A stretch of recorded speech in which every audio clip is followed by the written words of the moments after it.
Hi, Katie. This is a video response to your chronic illness video. Thank you so much. Oh my gosh, I can't even tell you how grateful I am for that. For anyone who does not know, um, I have cerebral palsy. That is a developmental disability that results from a brain injury, sometime around birth.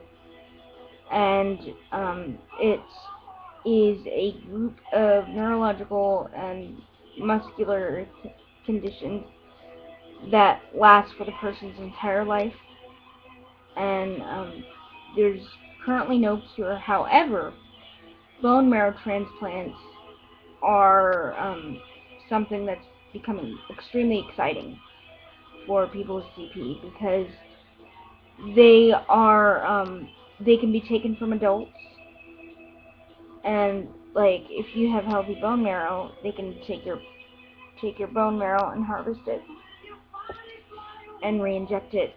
And the last study that I read said that all of the kids with CP who had bone marrow transplants um, were well and were able to walk. So there's a lot of hope in that, but that was only one study, and we all know that these things have to go through a lot of studies before anything's ever approved by the FDA or anything.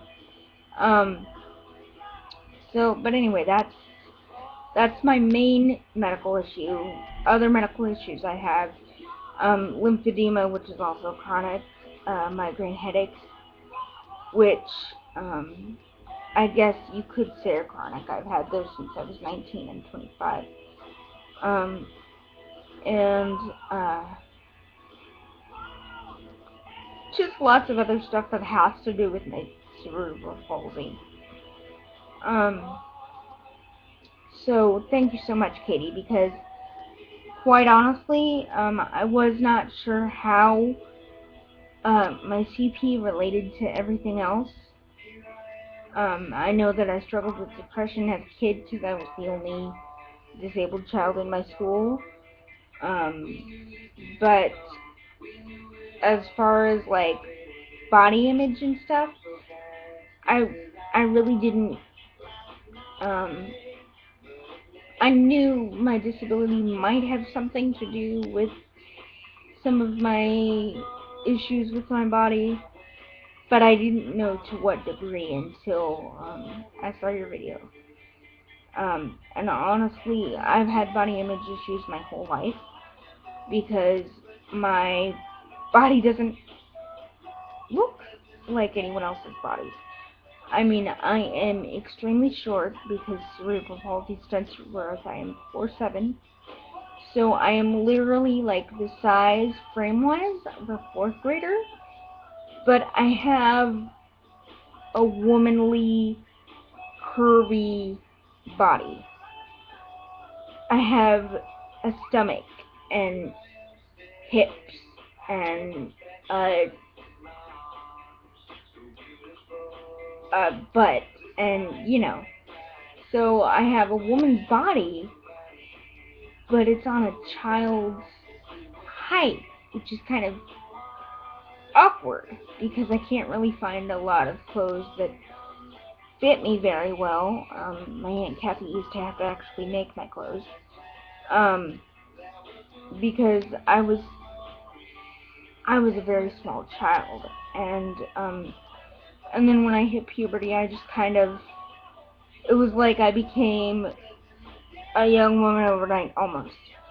It was weird because I went from being like the smallest kid in my grade to like all of a sudden I was curvaceous. And there was like no in between, like, okay, now my body's transitioning into being, going from a girl to a woman. It was just like it felt like I woke up one day and it was just all there, and all of a sudden I had all this fat, and looking back, that was about 6th grade, and that was when I started binging, but there were lots of other things that played into that I'm not going to go into right now. But anyway, yes, thank you so much for doing that. And if anyone has any questions about my disability or chronic illness in general, or what qualifies as a chronic illness, or, whatever, whatever kind of questions like that you want to ask me, you can get a hold of me on my Tumblr. I also have a very close friend named Mandy who she doesn't have cerebral palsy, but she has lots of different disabilities, and she is chronically ill and has a lot of medical issues also, and she knows a lot more about chronic illness and how to get diagnosed with a chronic illness and whatnot. So when I'm uploading this video, I will put the link in the thingamajig for you guys.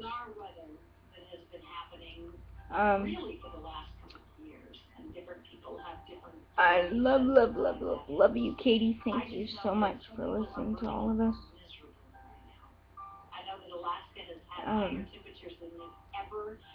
Thank you so much. Bye.